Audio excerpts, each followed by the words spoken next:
Raquel, me fala qual é o resumo da tua vida em 140 caracteres. Sou professora há 6 anos da Rede Estadual do Ceará, de Filosofia e Sociologia, feminista, antirracista, e é isso. Bom, foi ótimo. E já falou muita coisa. Muita, muita, muita coisa. Qual é a primeira lembrança que tu tem de escola? Gente, Angélica Ferreira, Que era uma creche.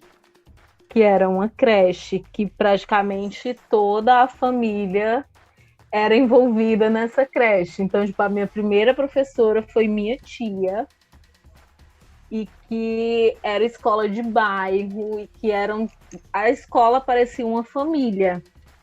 E foi a primeira noção de escola que eu tive. E quando eu, né, fui desenvolvendo essa questão, até mesmo a profissional, de ver essa instituição, né, social como uma família, foi que ficou mais forte. Porque hoje eu trabalho em tempo integral, né? E a gente passa muito mais tempo na escola com os alunos, com os outros colegas de profissão, do que com a nossa própria família. Então, a minha visão de educação, né? Aquela frase que diz assim: a escola não educa, quem educa é a família. Mas como que a família vai educar se esses meninos passam muito mais tempo com a gente do que em casa? Então, a gente passa, professor, né, passa a ser pai, advogado, psicólogo, tudo desses meninos é com a gente. Então, essa visão do ambiente escolar também ser familiar, isso vem acho que desde que eu me ingressei, né, nessa questão de educação. Entendi. Para quem tá ouvindo, vou dar um. Não é nem spoiler, vou dar um easter egg para vocês. A Raquel é minha amiga de infância. E eu também aprendi a ler e a escrever nessa mesma escola que ela está falando, na Angélica Ferreira, que fica na rua da casa dos meus avós, que é onde minha mãe mora hoje. E eu tenho algumas lembranças bem fortes da escola. Eu tenho algumas lembranças que são bem fortes em alguns momentos da minha vida. Mas esse programa não é sobre mim, tá? Mas é só pra gente falar que a minha conexão com a Raquel é muito forte. Muito forte. Então, se a gente começar a falar algumas coisas aqui, por favor, fala para mim depois, tá? Que eu consigo explicar para você direitinho. Mas seguinte, Raquel, é, como que foi a tua vida no começo do ensino infantil, nos primeiros anos de escola? Os primeiros anos de escola, ao contrário, né, de crianças que têm esse início meio traumático de ser deixados na escola, que tem todo aquele chororô, eu não tive um começo que foi dessa maneira, né? Tanto que a gente já falou aí da creche, era uma creche bem familiar. Então, praticamente, a gente ia para a escola num anexo de casa. Então, eu vim ter essa visão de, eu vou ter que aprender a me virar e tal, tal, tal, já praticamente no ensino médio, porque as escolas do bairro mesmo sempre era todo mundo muito junto, essa questão mesmo de uma educação acolhedora. Tanto que hoje eu tento reproduzir em sala de aula essa visão do educador que acolhe, né? Porque já tem tanto, imagina, principalmente professora de ensino médio, que esses meninos estão desenvolvendo, se descobrindo e ao mesmo tempo tendo tantas dúvidas, sendo bombardeados por tanta coisa, então e você ainda está num ambiente que ele não te acolhe, que ele te julga. Então essa questão da educação que acolhe, eu aprendi lá desde o começo, né? Então foi uma vivência que eu trouxe para a minha vida profissional, né? Tanto de ser não só essa questão daquele professor, o mestre, aquele que está lá, que dá ordem, a palavra é lei, Então, essa questão, uma educação acolhedora, ela é muito mais eficaz, né? O amor, ele doutrina muito mais do que o medo. Então, é essa questão da educação através do amor, através do afeto, que vai transformar realmente as pessoas. Não, sem sombra de dúvida. Sem sombra de dúvida. Me fala assim, como que você começou a pensar durante os teus anos de escola, de ensino infantil, fundamental ou médio? Quando que você começou a pensar, putz, eu acho que eu posso ser professora? Ou foi uma coisa que veio do nada assim na sua cabeça? Como que foi essa escolha para você? Primeiro que o sonho da minha mãe era que eu fizesse odontologia, né? E eu, desde o início, disse: não, não é para mim. Então, quando eu comecei a cursar, né, o ensino médio, a educação era completamente diferente da educação que é hoje. Então, assim, a gente não tinha uma informação real de como que era, por exemplo, o processo de vestibular, como que eu tenho que me preparar, que cursos que tem. A gente não tinha. Era uma educação meio que a gente tinha que aprender a andar com as próprias pernas, muito diferente de hoje. Tipo assim, qual jovem hoje de 15, 16, 17 anos que não sabe de cor como é um processo para entrar na universidade, que cursos que tem na universidade? Entra na internet, tem milhões de testes vocacionais. A gente não tinha acesso à informação dessa maneira. Então, quando eu comecei a cursar o ensino médio, tem até uma frase, né, que diz assim: as palavras comovem, mas os exemplos arrastam. E foi justamente isso. Então, no ensino médio, eu tive uma professora de filosofia e de sociologia, e que era, assim, uma pessoa assim, altamente para cima, que passava a informação de um jeito que realmente interessava e instigava a gente a aprender. Não era uma coisa assim, porque geralmente quando a gente fala dessas disciplinas, né, filosofia, sociologia, a maioria das pessoas diz: não sei como consegue. Só pode ser louco para cursar essas disciplinas. Mas essa questão da filosofia e da sociologia são as disciplinas da escola que a gente mais utiliza na vida. A gente utiliza a toda hora, a todo momento, a todo instante a gente está pensando, está tirando conclusão sobre alguma coisa, e o modo dela de enxergar o mundo e de instigar a nossa visão de mundo fez com que eu dissesse: olha, é essa transformação que eu quero fazer na vida das pessoas. E foi ela, e tive o prazer de reencontrá-la, né, anos depois. E eu disse: olha, minha profissão hoje é graças a você. Então, hoje, quando eu vejo algum aluno, né, que diz: Raquel, eu quero cursar filosofia também. Então, para mim, é uma satisfação. Imagina o tamanho do orgulho, né, a sensação de dever cumprido. Justamente, um professor, ele não trabalha com a questão de vou repassar o conhecimento que eu tenho, toda uma utopia de dizer, ser professor é aprender enquanto ensina. Todas essas coisas são válidas? São. Mas para mim, ser professor, né, que até eu digo, eu não sou professora, eu sou educadora, que é né, muito mais amplo, muito mais completo, é você transformar vidas. Né? A gente vê os meninos entram no primeiro ano, todos assim meio medrosos, não entendem direito quem eles são. Quando a gente vai ver esses mesmos seres lá no terceiro ano, é uma transformação gigantesca, né? Tanto fisicamente, mas principalmente psicologicamente. E isso, para mim, é o mais gratificante em tudo. É, Então, essa inspiração que eu tive no ensino médio foi o que me definiu, praticamente. tem duas coisas que a gente consegue tirar disso, né? A primeira é que quando a gente está no ensino médio, a gente não tem só a transformação de a partir daqui a pessoa vai precisar começar a pensar no seu futuro. Tem essa, tem da pressão que a gente eu já falei isso em alguns episódios, da pressão que a gente sofre de vários lados, inclusive da gente mesmo. E também as transformações biológicas que a gente está passando, né? Porque a gente tá passando por coisa no nosso corpo que não tem que não é um checklist, né? Que você vê tudo direitinho, que todo mundo acontece do mesmo jeito, no mesmo momento, com a mesma intensidade. Então, a gente tá vivendo uma série de transformações no ensino médio que acabam que eu costumo pensar assim, o ensino médio é como se fosse uma parte limbo da nossa vida. E é nessa parte que a gente começa a se transformar. Então, eu consigo me enxergar claramente uma pessoa pré-ensino médio e pós-ensino médio.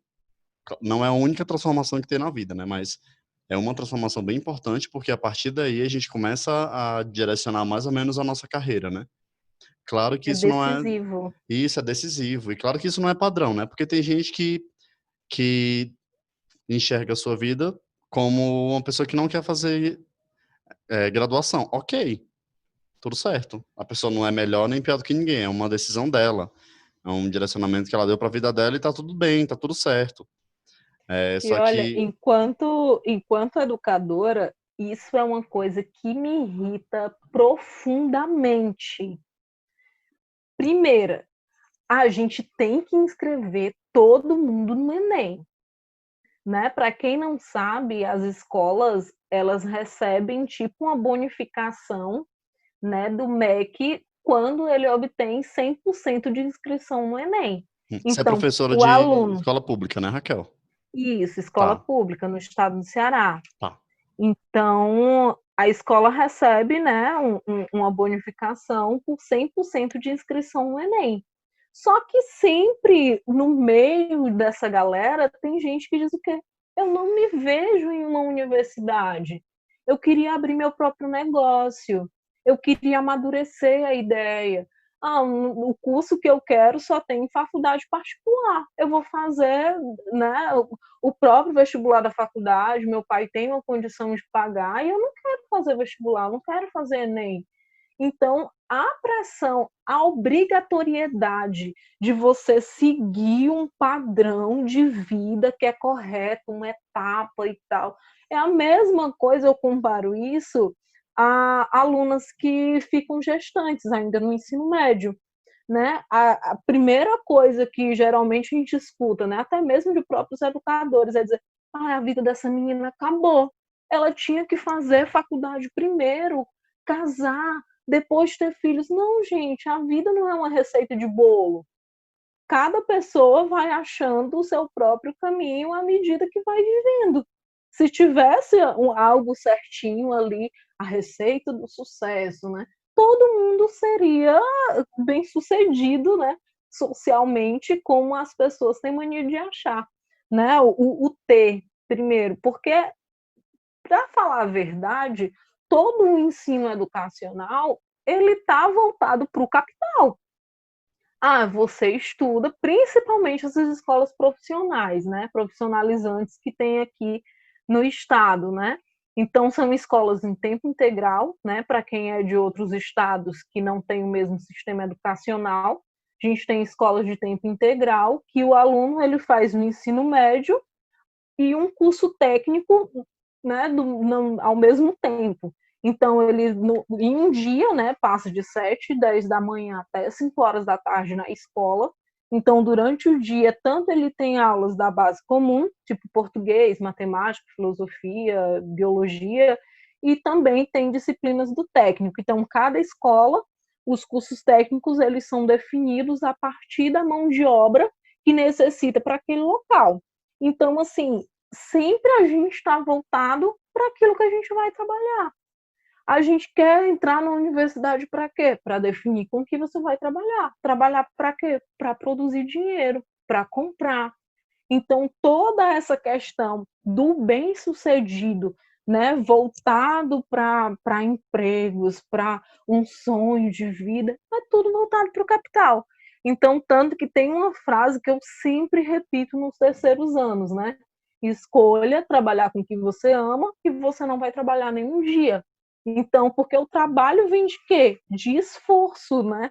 estripalho, né? Um negócio que é ali que você é sua, que você se desgasta, que você não gosta.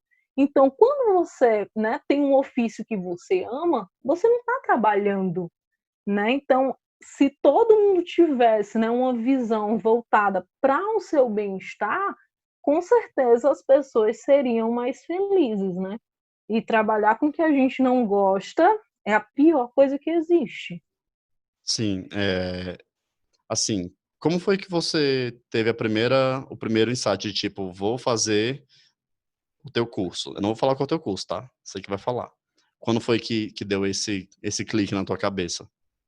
Eu decidi desde muito cedo, né? Acho que antes de entrar no ensino médio, né, eu já tinha essa noção, até mesmo porque toda a minha família praticamente é uma família de educadores, né? Então a gente poderia até abrir uma escola, né, que tem uma pessoa para cada disciplina, né? Mas no primeiro ano do ensino médio, eu disse, é isso, né? Só que eu fiz ensino médio em 2005, né? Então, como eu disse antes, a gente não tinha esses acessos todos à informação, né? E era meio complicado da gente saber como que funcionava, o que, tipo, a gente ter uma matriz curricular de um curso, gente, era assim raríssimo. Então, praticamente a gente entrava num curso sem saber muito bem em que barco que a gente estava entrando, né? Então, no primeiro ano do ensino médio, foi o que eu já decidi, é isso que eu quero para minha vida. E não me arrependo de jeito nenhum. Acho que eu não me vejo, né, trabalhando com outra coisa, né, fazendo outro ofício do que ser professora. Legal. Você é formado em filosofia, né? Isso, sou formada em filosofia. Conta pro pessoal que tá ouvindo como que foi a recepção na tua família quando você falou o curso que você queria seguir. Foi bem complicado, porque minha família é altamente religiosa, muito religiosa e praticante. E a primeira coisa que disseram foi: todos os filósofos são ateus. Como que você vai fazer um curso desse? Você vai envergonhar toda a nossa história. E, e ao mesmo tempo ainda teve uma questão de que aquela velha história de que professor não é bem remunerado, professor não é reconhecido. Então, no mesmo semestre que eu entrei para filosofia na Universidade Estadual do Ceará, uma prima entrou para medicina na Universidade Federal. E foi aquele negócio de tipo assim, a balança bem desequilibrada, né? De tipo, nossa, como que ela faz um negócio desse, né? Tinha capacidade para fazer outra coisa, O lance de né? Mas comparação é bem forte também, né? muito forte, né? É até aquela velha história de tipo assim, mas o seu primo, né? Ele já fez isso, já conquistou aquilo e foi bem isso mesmo. Na minha vida não foi meme. Na minha também. Na minha também foi do mesmo jeito. Você sabe bem o que aconteceu. Pois é, então, e ainda bem, né, que hoje a gente deu a cara a tapa mesmo e que hoje a gente não se arrepende, né? Poderia ter dado errado? Poderia ter dado errado, mas não deu. Aí assim, você concluiu a faculdade nos 4 anos mesmo ou você esticou um pouco? Porque a Universidade Estadual do Ceará, ela tem várias paralisações, né? Fui bem sortuda nisso também. Eu terminei em 3 anos e meio. Fiz cadeiras de manhã, fiz umas cadeiras à noite. Em três anos Nossa. e meio eu terminei, não peguei nenhuma paralisação. E ainda esperei 6 meses para poder ter a colação junto com a turma que eu entrei, né? E assim que a gente formou, começou uma paralisação que durou 8 meses. Nossa, muita sorte mesmo. Me conta o seguinte, como que foi a tua vivência na faculdade? Porque a gente falou um pouco sobre os primeiros anos de escola, depois a gente falou sobre o ensino médio e agora na faculdade. Como que foi a tua experiência na faculdade? Minha experiência com a faculdade foi de liberdade, de descoberta, né? Você sabe bem como foi, como era, né? A minha criação. Aham. Não sei se dá até para contar a nossa história, né? De enquanto todo mundo corria na rua, eu só poderia correr no limite da calçada, Sim. né? Então, a vida toda foi assim, eu limitada por uma calçada, né? Seja ela física ou seja ela psicológica. Aham. Então, na faculdade, para mim, foi uma liberdade. Então, assim, quando eu entrei no curso de filosofia, tem dois encontros anuais, né, dos estudantes. Então, no começo do ano tem o encontro nacional e no meio do ano, né, em julho, tem o Congresso Nacional, que é todo voltado para a política. Então, a cada 6 meses eu ia conhecer um estado diferente, né? Minha mãe gostou disso? Não, não gostou, mas isso me formou. Então, essa questão de, imagina, tanto que antes da primeira viagem, né, do primeiro encontro que eu fui pela faculdade, eu tive praticamente um colapso nervoso de dizer, meu Deus, o que que eu vou fazer? Eu vou para esse lugar, eu ligo para minha mãe para perguntar se eu vou ou não, e eu fui e aprendi demais, demais. Realmente, estar na universidade não me formou apenas enquanto profissional, mas principalmente enquanto pessoa, enquanto ser social que tem as próprias escolhas, que lida com a própria vontade, que sabe o que quer. Então, assim, foi uma experiência ímpar, né? Incrível, né? E, Principalmente para mim. e já foi na faculdade que você começou a ter contato com escolas para lecionar? Você já teve algum estágio? Como que funciona? No, na UES, né, na Universidade Estadual, tem um projeto que se chama PIBID.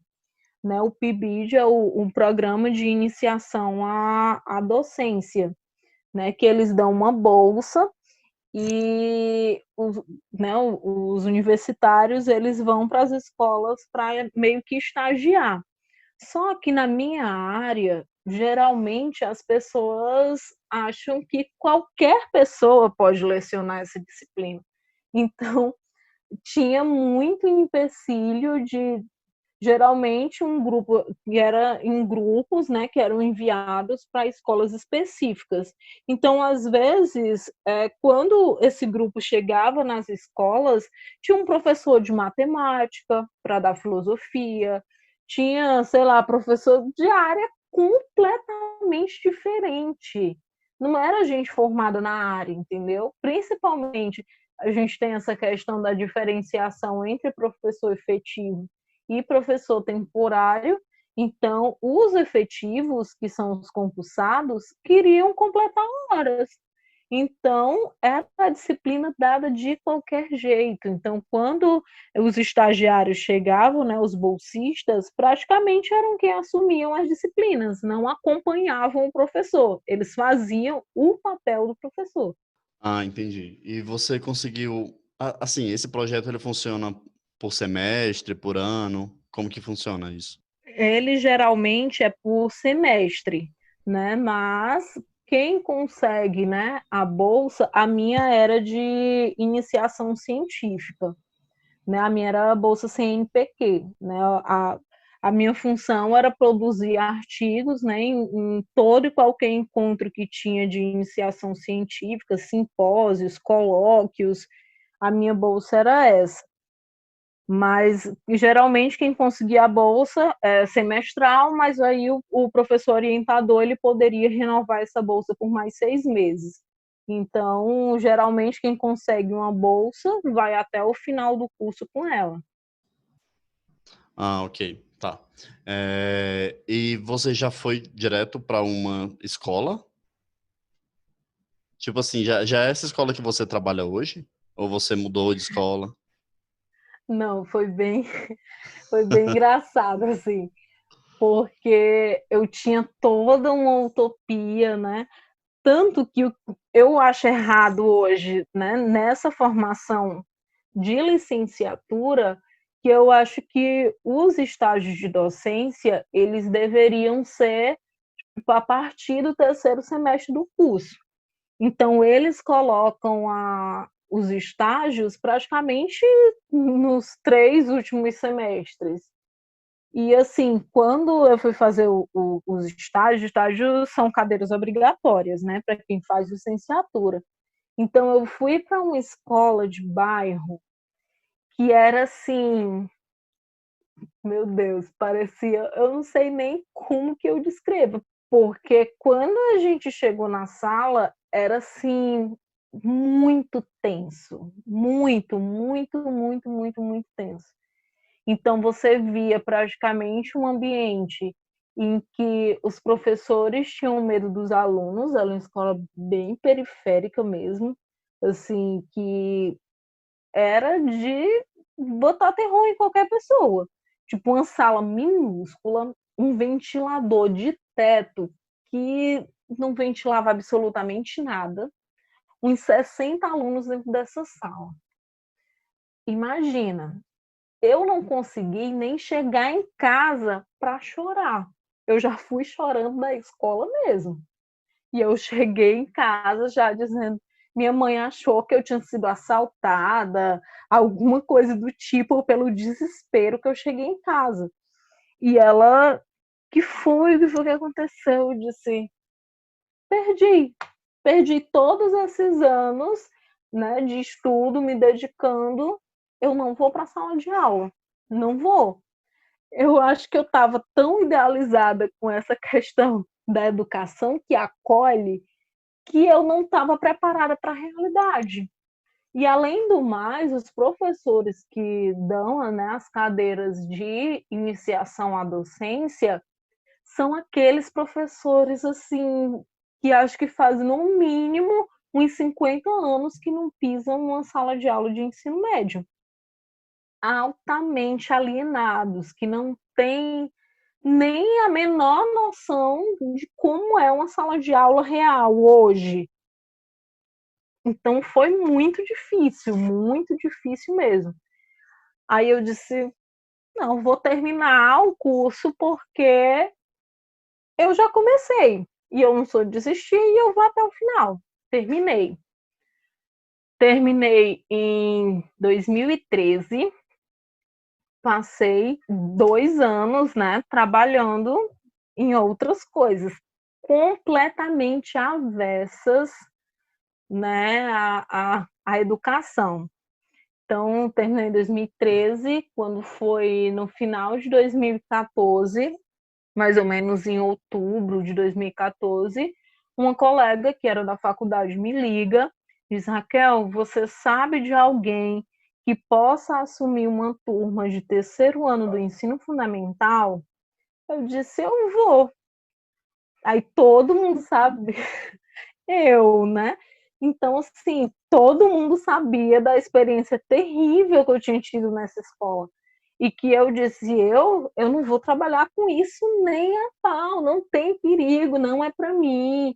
Eu entrei nessa, né, achando que ia ser o País das Maravilhas e a Alice deu de cara no chão, porque não vai dar para mim. E quando ela ligou, né, eu disse, eu vou. Ela disse, não, Raquel, eu tô falando sério. Né, o pessoal da escola já está desesperado, atrás de alguém, não tem ninguém, a essa altura está todo mundo lotado. E eu lembro claramente que eu ainda brinquei com ela, dizendo assim, não, eu vou para validar meu diploma. Eu não vou ficar com o diploma assim, sem estar... Eu vou. Aí ela, olha, eu só vou acreditar quando eu estiver aqui. Aí eu, tá certo. Aí no outro dia eu fui. Né? E foi uma experiência incrível, né? Quem me conhece sabe que eu sou apaixonada por criança. Então, assim, eu já peguei uma turma, né, já de terceiro ano do ensino fundamental e foi ótimo, né? E nesse embalo, né, que eu tava ali meio Foi acostumando. terceiro ano do ensino fundamental, é tipo a antiga terceira série, né? É, a antiga segunda série. Ok. Antiga segunda, ok. Na minha cabeça era terceiro ano do ensino médio. Aí você falou criança e eu, meu Deus, como assim? Não, terceiro ano do fundamental. Aí um garoto que eu tinha conhecido num cursinho comunitário, que eu fiz, olha, acho que já estava tão assim entranhado em mim esse desejo educacional, que tinha um cursinho comunitário, abriu, né, um cursinho comunitário perto da casa da minha mãe. Então era assim, era aprendizagem cooperativa. Então eu me incluí, né, lá nesse cursinho para poder dar aula, né, ajudar o pessoal a entrar na faculdade. Então, Que legal. um menino que eu conhecia, né, que eu conheci desse cursinho, mandou uma mensagem para mim no final do ano, né, no final do ano de 2014, dizendo: Raquel, abriu uma vaga aqui na escola que eu trabalho para assumir as disciplinas de filosofia e sociologia. Por que tu não tenta? Né? E eu disse: não, ensino médio não é para mim. Ele disse: não, aí foi justamente nesse sistema de escola, né? Escolas profissionalizantes. Não, você vai passar o dia todo na escola, né? Os meninos vão, né, vão intercalar aulas da base comum com a base técnica, e me explicou como que funcionava a escola. E eu disse: quantas vagas tem? Não, só tem uma vaga. Eu fiquei: não, eu vou perder meu tempo, né? Imagina, o pessoal que está, né, mais aí na profissão, já sabe como é que funciona, né? E tinha uma seleção. E só sei que eu consegui a vaga, né? Nem acreditei quando eu recebi o resultado. E assumi as turmas, né? Fui para assumir nessa escola que eu trabalhava, era padrão MEC, né? Não eram escolas adaptadas, porque aqui a gente ainda tem. Quantas turmas, Raquel? Eram 4 cursos nessa escola, eram 4 cursos. Cada curso eu dava as 2 disciplinas. Aí, para cada curso, tem primeiro, segundo e terceiro ano, né? E eu dava as 2 disciplinas, né, nos 4 cursos. Nossa, quantos jovens? Muitos, né? Cada turma entra com 45 alunos. Tá, são quantas turmas? Vamos lá, né? Uma pessoa que, Vamos lá. para esclarecer, eu sou de humanas, filosofia de Não, mas vamos lá. humanas. Então, vamos lá. Cada turma, 45 pessoas. São quantas turmas? Vamos lá, são 4 cursos, cada curso tem 3 anos, né? Primeiro, segundo, terceiro. Então, Sim, aí a gente já conta como 4 vezes 3, que dá o quê? 12. 12. Então, Aí você vai somar 12 vezes 45. isso. Você vai somar, não, vai contar, né? Também é de humanas. Não, você vai. Ok, tá bom. 12 vezes 45 dá. Raquel do céu, 540 alunos. Exatamente. Vezes 2, né? Que são 2 disciplinas. Meu Deus. Não, mas aí tem turma. Nossa. Mas aí não tinha turma que você dava as 2 disciplinas para o mesmo aluno? Mas conta como diferente, porque a parte burocrática são 2 disciplinas, Entendi. então é 2 em 1. Então você conta o mesmo aluno 2 Entendi. vezes. E é isso. Meu Deus. Então Aí a gente falou de número e já se perdeu.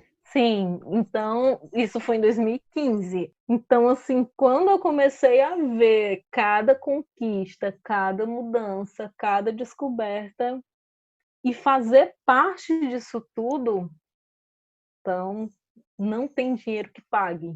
Não tem mesmo, real.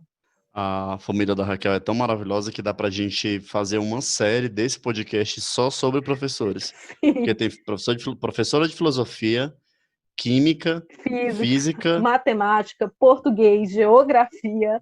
Nossa, tem tudo. Tudo que você imaginar a gente consegue. Então pronto, já tem um episódio só com a família da Raquel e tá tudo muito bom, tá tudo muito bem.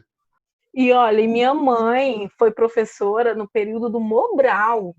Que é Mobral. Mobral é um sistema educacional que foi, tipo assim, um dos primeiros.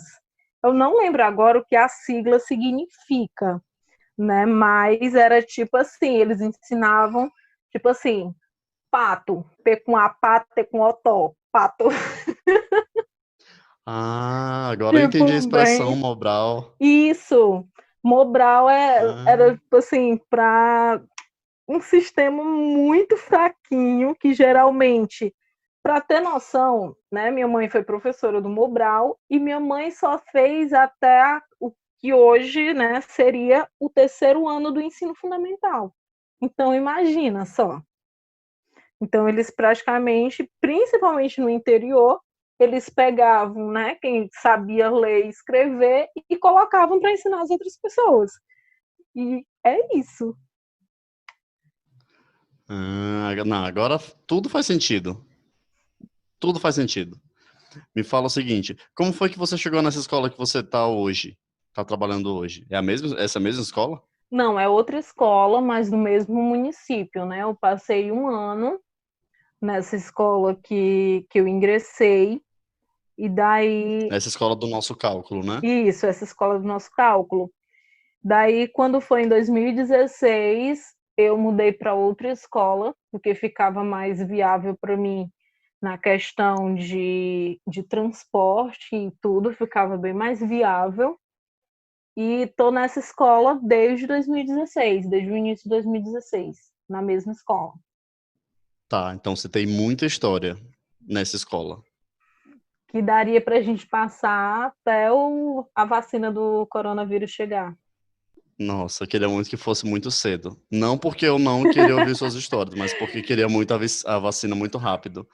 Qual foi a primeira coisa que você passou na escola que você falou assim, essa história vai ficar para sempre na minha vida? Eu vou utilizar uma história que não foi a primeira história, mas que me marcou bastante, né? Quem me conhece, né, de muito tempo, né, sabe que eu vivi um relacionamento bem abusivo, né? Então, a partir né, de eu ter conseguido sair desse relacionamento, foi que eu consegui, né, a maturidade para enxergar que eu precisava ajudar outras mulheres. Então, quando eu ingressei na escola, né, que comecei a lecionar e ver, né, essas meninas em formação, eu comecei a perceber que se eu conseguisse ajudar as meninas que ainda estavam, que ainda estão, né, em formação, eu já estaria ajudando futuras mulheres, né? E seria muito mais efetivo, porque quem já viveu um relacionamento abusivo sabe muito bem sobre o quanto isso deixa marcas, né? E marcas assim bem difíceis de serem esquecidas, né? Porque até quando elas cicatrizam, elas ficam tão sensíveis que em certo momento, em certo período, elas ainda doem. Então, eu criei um projeto na escola que se chama Maria Vai com as Outras, né? Justamente com, né, o lema de dizer aonde uma for, todas nós iremos. Né? A gente tem uma mania de dizer assim, tu é Maria Vai com as Outras, né? De dizer assim, você é influenciável. Só que justamente eu pensei nesse nome, né, bem cearense, né, nessa expressão bem cearense para dizer, para falar sobre sororidade. Então, quando eu comecei esse grupo, né, as meninas no começo ficavam bem assim apreensivas de participar, e foi cada vez mais, né, chegando mais meninas, e a cada tema que a gente ia tratando, essas meninas iam ficando mais impressionadas de o quanto elas aguentavam aquilo que elas não tinham que aguentar. Então, uma memória muito marcante para mim foi no ano passado, né? O grupo existe desde que eu entrei nessa escola, né? Desde 2016. E ano passado, né? Sempre tem questão de festa das mães e tal, e a escola sempre faz tipo umas oficinas. Oficina de. E sempre tudo que é voltado para a mulher não é voltado para o psicológico da mulher, é voltado para, tipo, oficina de unhas, oficina de cabelo, oficina de maquiagem. Raquel, como que você vai contribuir nesse ano? Eu disse, eu vou fazer um Maria vai com as outras especial para as mães. Porque é justamente aquela história, quem é que cuida de quem cuida. E a maioria das meninas, elas não têm uma conscientização do que é ser mulher, né? Da luta, de todas as transformações, daquilo que a gente tem que bater o pé para ser reconhecida no mundo, porque as mães também não têm essa noção, né? Principalmente mulheres que foram criadas, né? Que cresceram em uma sociedade de submissão. Então, para mim, assim, é uma memória incrível, porque tanto que a coordenação da escola disse assim, então vamos fazer uma sessão de 30 minutos e depois a gente troca. A gente não conseguiu trocar nenhuma vez. A gente passou a manhã inteira. E eram assim, peraí que eu vou mandar só uma mensagem para fulano. Fulana, vem para cá. Eu comecei esse grupo, né, essa reunião especial do Dia das Mães, assim, com as 8 mães. Quando eu fui terminar, né, amanhã, isso porque bateram na porta e disseram, olha, a gente tem que encerrar aqui. Eu já estava com um grupo de praticamente 40 mães. E, assim, algumas dizendo, professora, o que eu estou fazendo na minha vida aqui? Teve mãe que disse, mas não tem o João vai com os outros? O meu filho precisa saber disso, né? Porque o grupo ele é exclusivo para as meninas. Então é uma memória incrível, incrível. Poderosíssimo, inclusive. Me fala uma coisa, teve alguma leitura que você fez durante o teu tempo nessa escola que te ajudou a enxergar a vida de um outro jeito, que você até pode pegar esse livro como uma dica para uma pessoa que quer seguir a carreira de professor? Eu poderia começar não exatamente da escola, mas lá da faculdade, né? Eu praticamente no primeiro semestre eu decidi que ia estudar Spinoza, né, que é um filósofo holandês, que desde a gente que se conhece praticamente das fraldas, né, a gente sabe muito bem essa, essa inquietude, né, Literalmente. literalmente, né, Literalmente das frases. essa inquietude, né, que eu sempre tive na mente, e quando eu li Spinoza, era como se ele estivesse organizando todo o caos do meu ser. Então, a minha formação vai muito, né? O primeiro livro que eu li de Spinoza, né?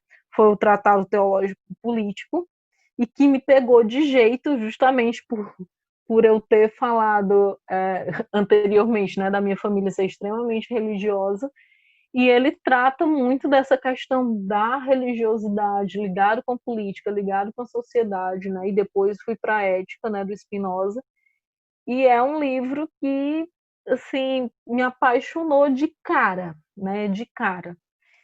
E nessa questão mesmo, depois que eu, né, fui para a escola, né, vi muita coisa também de Schopenhauer. Eu até brincava dizendo assim que academicamente, né, o Spinoza é o meu marido e o Schopenhauer é meu amante, né, porque foram assim os dois grandes amores, né, intelectuais da vida, né, são eles dois.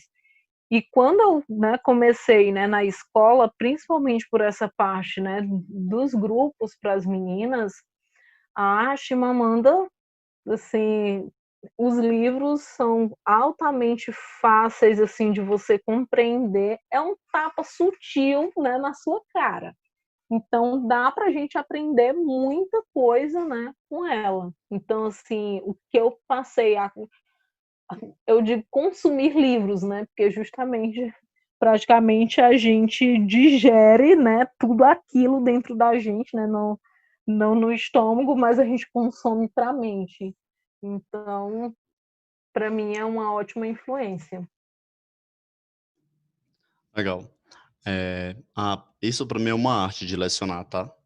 E tem alguns momentos da minha vida que eu me pego pensando, eu ainda vou ensinar. É uma coisa que é uma vontade que eu tenho. Eu não posso falar que é um sonho, porque eu não faço nada diretamente para alcançar, mas é um desejo que eu tenho de lecionar. Não sei como vai acontecer, mas do jeito que sempre acontece na vida, Em tudo no algum tempo certo. momento vai acontecer. Em algum momento, nem que for. Lembra da catequese? Sim. Quase catequese? Aconteceu, mas vai acontecer ainda de um outro jeito, consigo perceber isso. O que você tem para falar para estimular aquela pessoa que está ouvindo a gente agora, que está pensando em ser professor ou professora de alguma área? O que você tem para falar a partir de todas essas experiências que você já viveu, que contou para a gente um pedaço aqui? Primeira coisa, não acredite no que os outros vão falar sobre a profissão. Como assim não acredite se você vai acabar falando sobre a profissão? Porque a maioria das pessoas vai dizer: ai, professor é muito mal remunerado, professor não é bem compreendido, professor trabalha demais. De certo modo, tudo isso é verdade. Mas se você faz, né, o seu ofício com amor, você vai ver que essa questão de transformar vidas não tem outra profissão no mundo que supere. Até mesmo porque toda e qualquer profissão do mundo precisa primeiro de quem? De um professor. Então, não há ofício mais essencial do que esse. Então, é uma profissão altamente encantadora, assim, que me faltam palavras para descrever. Então, assim, toda o que você aprende, o que você ensina, as vivências, o amor que a gente recebe. Então, impagável, impagável. Quando eu comecei a pensar nesse podcast, no programa como um todo, eu sempre pensei, não, acho que a profissão das profissões é você ser professor, se você ser professora, sem sombra de dúvida, porque justamente isso que você falou, que é a profissão que ensina todas as outras profissões, né?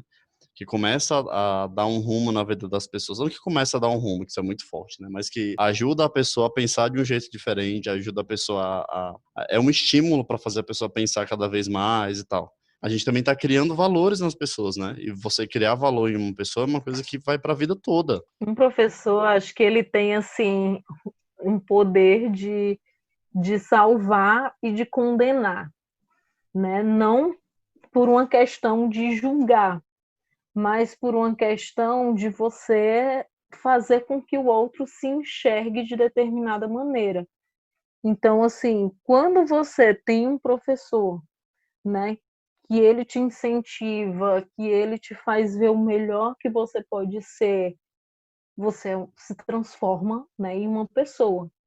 Agora, se você tem um professor que é aquele que você meio que sente que ele está torcendo pelo seu fracasso, você se torna outra pessoa completamente diferente. Então, principalmente no ensino médio, essa responsabilidade, ela é no mínimo triplicada, porque não são mais crianças, ainda não são adultos. Têm responsabilidades tremendas de várias coisas ao mesmo tempo, mas ao mesmo tempo eles ainda não têm uma responsabilidade social, ainda não têm uma responsabilidade, né, afetiva, não tem uma liberdade corporal. Então, o professor do ensino médio, ele tem que ser comprometido. Então, se a gente não se comprometer realmente, então meu esposo até fez um comentário uma vez que me deixou assim bem pensativa, porque a gente estava vendo um filme e eu disse, olha, esse filme é muito legal para eu recomendar para os meninos, né? Dá para eles pensarem sobre isso, isso, isso. E isso era tipo um sábado à noite. O comentário dele foi: você é professor em tempo realmente integral, né? Então, mas toda hora a gente está pensando em trabalho. mas é justamente sobre o que eu falei antes, que essa questão de trabalhar com o que a gente ama não é algo que a gente, ai, é um sacrifício para mim, não é, chega a ser automático. Não, aí eu vejo uma tirinha, olha, dá para trabalhar esse tema aqui em sala de aula. Ah, tem até nos terceiros anos, eu falo, no último semestre do terceiro ano, eu faço um projeto com eles de análises, né, cinematográficas. Então, assim, eu, né, divido umas equipes e tal para, né, introduzir a questão, né, da discussão. Então, eles assistem, né, um filme em casa, né, já chegam na escola tendo assistido o filme, e a gente vai debater. Porque eu acho que na última etapa aí do terceiro ano, eles já estão praticamente, tipo assim, sendo jogados na sociedade. Olha, você agora vai ser responsável por você. E eu acho o cinema um negócio assim tão incrível, né? Que convive comigo sabe o quanto eu sou apaixonada por cinema e eu acredito, né, sinceramente, que o cinema é a arte que imita a vida. Então, se eu consigo interpretar, né, de maneira correta, de maneira viável, né, uma obra cinematográfica, eu estou pronto para interpretar qualquer coisa que eu veja pela frente, que eu vivencie. Então, é sempre uma experiência muito legal. Massa, é sempre legal a gente ter alguns exemplos de profissões que façam a gente pensar melhor no que a gente vai ser quando crescer, né? Inclusive em qualquer momento da vida, porque a gente nunca sabe quando que a gente para de crescer, né? Eu tenho lembrança muito forte de uma professora de matemática no meu ensino médio, no segundo ano, professora Eliane, lá do Liceu Estadual de Maracanaú, que ela tinha uma coisa que naquele momento eu fiquei assim encantado e não sabia o que era naquele momento. Mas a professora, ela explicava uma matéria PA, progressão aritmética, para a turma toda. Alguém não entendeu? 5 pessoas levantam a mão. Aí ela, beleza. Ela ia explicar de novo de uma outra forma. Alguém não entendeu? 2 pessoas levantavam a mão. Eu cheguei a ver a professora explicar 3 vezes a mesma matéria de 3 formas diferentes. Por quê? Porque o objetivo dela era sair da sala, depois que todo mundo já soubesse aquela matéria de cabo a rabo, de ponta a ponta. E ficar sem dúvida nenhuma na cabeça. E aquilo que ela fez me encantou de uma forma que eu comecei a enxergar as aulas de matemática de um outro jeito. Eu hoje sou formado em publicidade, mas eu sempre gostei muito de números, né? Sempre me dei bem com números. E tanto é que essa dedicação eu consegui perceber, claro, nas provas, né, que eu tirava notas boas e tal, mas depois de uns 5 anos que eu havia me formado no ensino médio, eu lembro que eu estava no shopping e encontrei a professora. Fiquei olhando para ela daquele jeito, muito tímido, né? Não vou chegar na professora, ela nem vai lembrar de mim. Aí ela ficou parada olhando para mim e a gente abriu a boca na mesma hora, para alguém ia falar alguma coisa dos dois.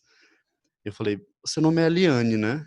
Aí ela, sim, eu acho que você foi minha professora no liceu. Ela olhou para mim e falou assim, ó, sim, David, fui sim sua professora.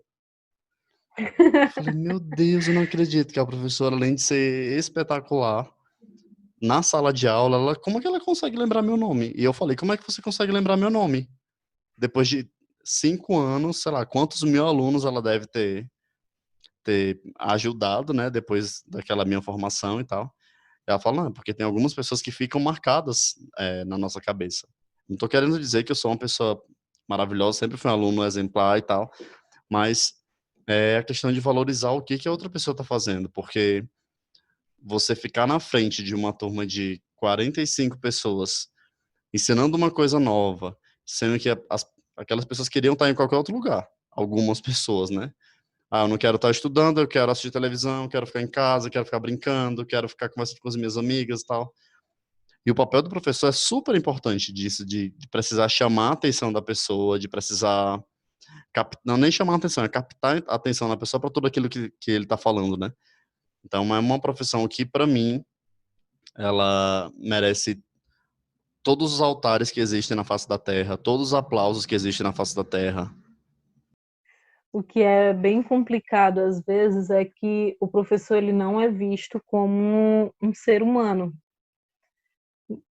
A gente tem que estar ali bem todos os dias, a gente tem que resolver aquela demanda. Então, a gente tem um projeto na escola que se chama Professor Diretor de Turma, né? A sigla PDT. E o que o PDT faz? O PDT ele fica responsável em acompanhar uma turma específica, para que o aluno não se sinta mais um. É justamente isso, de aquele professor, a gente tem no sistema, né, organizacional escolar que a gente participa, eu acho que acredito só na nossa própria área, são em média umas 20 escolas, e na SEDUC, né, na Secretaria, né, de Educação, eu nem sei te dizer quantas que são, mas são praticamente tipo umas 50 escolas ou mais, e a gente só tem 2 psicólogos para todas as Nossa, escolas, todas. Então imagina, então esse programa do diretor de turma, praticamente o professor ele vira psicólogo, advogado, mãe, pai, a âncora daquele aluno. Então, por exemplo, na escola, sei lá, um exemplo, são 9 turmas. Eles escolhem, né, a gestão escolhe 9 professores para ficar responsáveis pelaquela turma. E a cada 2 meses a gente faz uma reunião, né, que chamam de reunião intercalar, que a gente coloca a foto um data show e vai passando a foto de cada aluno. E o diretor de turma, ele tem a obrigação, sem ganhar nem um centavo a mais por isso, é um trabalho voluntário, de saber, não, esse aluno, ele está faltando porque, tipo, sei lá, o pai não tinha dinheiro para mandar o filho para a escola. Ah, esse aluno está dormindo aqui na escola porque ele está tendo que trabalhar à noite. Ah, esse aluno, ele não está psicologicamente bem. Ah, esse aluno está sonolento porque ele está tomando um remédio controlado. Então, de 45 alunos. Então, o professor ele tem que dar conta de 45 famílias, porque o aluno não está ali sozinho, ele traz consigo os problemas do pai, da mãe, dos irmãos, do cachorro, e é isso, e o professor tem que dar conta.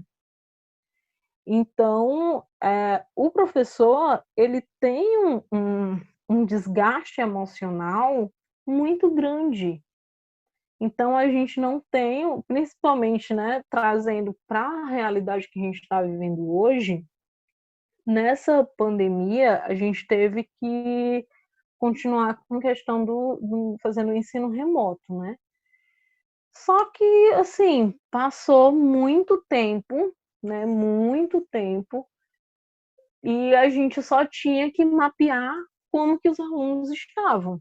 Em nenhum momento perguntaram como que os professores estavam. E a gente começou a trabalhar num ritmo que não tinha mais folga, não tinha mais feriado, não tinha mais final de semana, não tinha mais horário. Tipo, às vezes era 9 horas da noite, meu celular tocando, uma mãe de um aluno ligando. Ah, mas é porque faltou energia aqui, fulaninho não conseguiu entregar a atividade. Assim, a gente trabalhando realmente em tempo integral.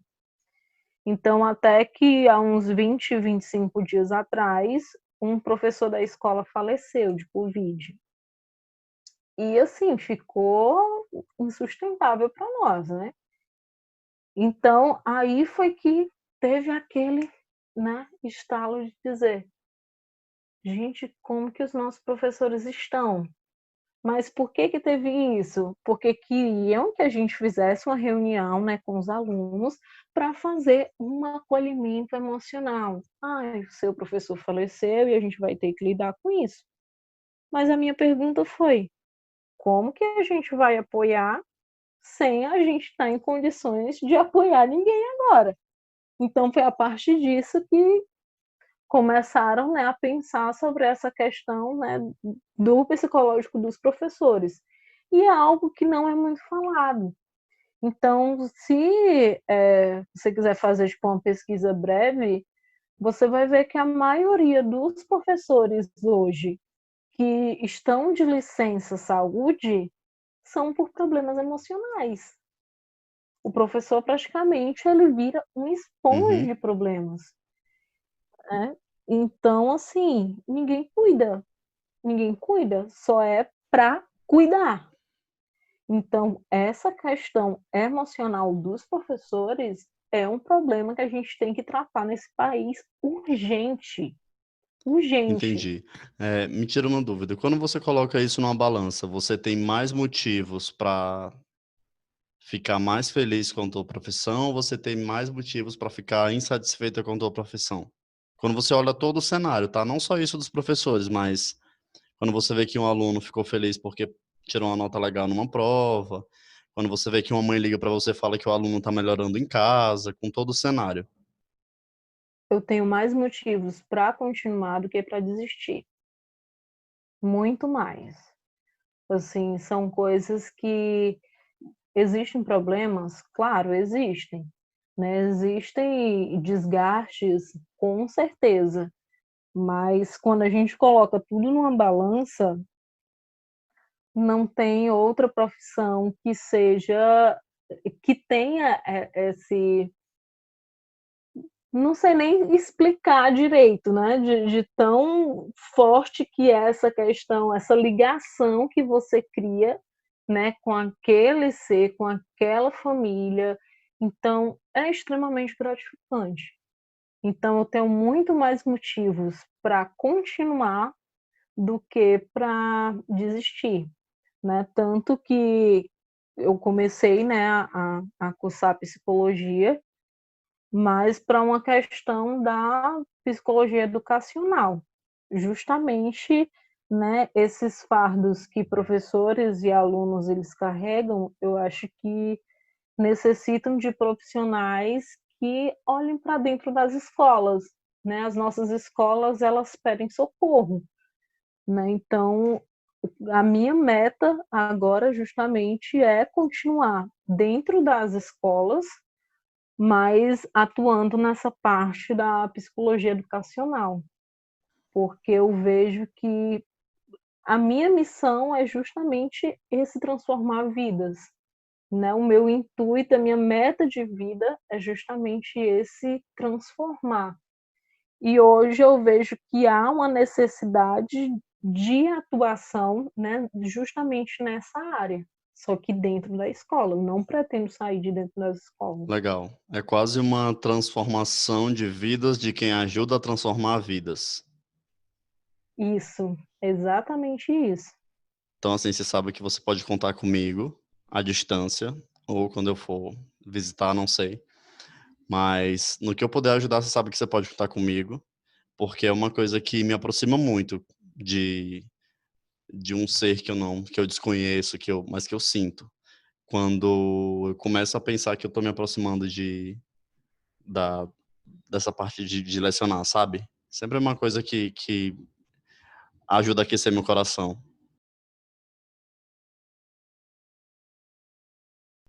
Então é isso. Raquel, a gente está se aproximando do final. Eu vou te pedir que você me mande algumas dicas de livros. Você já falou uns livros do Spinoza, você falou um livro do Spinoza, mas eu vou te pedir que me mande depois para poder colocar aqui no, na descrição do episódio, para quem está ouvindo quiser descobrir um pouco mais, quiser saber como que foi esse seu começo de esse seu tino para isso e tal. Então me passa depois, porque eu vou colocar na descrição do episódio. É isso, eu queria muito agradecer você, muito, muito, muito por ter recebido o convite, ter aceitado o convite, por ter dedicado tempo para poder falar sobre a tua profissão. E queria deixar um tempo agora para você, aqui agora, nesses momentos finais do nosso programa. Então eu que agradeço, né, imensamente, né, por ter lembrado de mim, né, como referência aí para falar sobre essa questão educacional. E o que eu tenho a dizer é que quem tiver em dúvida sobre o que vai fazer na vida, pense em felicidade. Isso vai me fazer feliz? Se sim, então tá tudo certo. Então não é, não porque minha mãe quer, porque meu pai sonha, não. Então pense em felicidade, pense em acordar de manhã, você quer o quê? "Ai, mais um dia de trabalho. Ai, segunda-feira". Não, é uma questão de, tipo assim, eu tenho este ofício aqui e eu faço com prazer. Então, a felicidade é o potinho de ouro no arco-íris da vida toda. E é isso. Adorei. Não, é exatamente isso mesmo. Então, é isso. Obrigado, Raquel, de novo, por ter aceito o convite. E para você que está ouvindo, até o próximo episódio. Este podcast faz parte do movimento LGBT Podcasters. Conheça outros podcasts através da hashtag LGBT Podcasters ou do site www.lgbtpodcasters.com.br. Podcast Desculpa o Atraso. Desculpa o Atraso.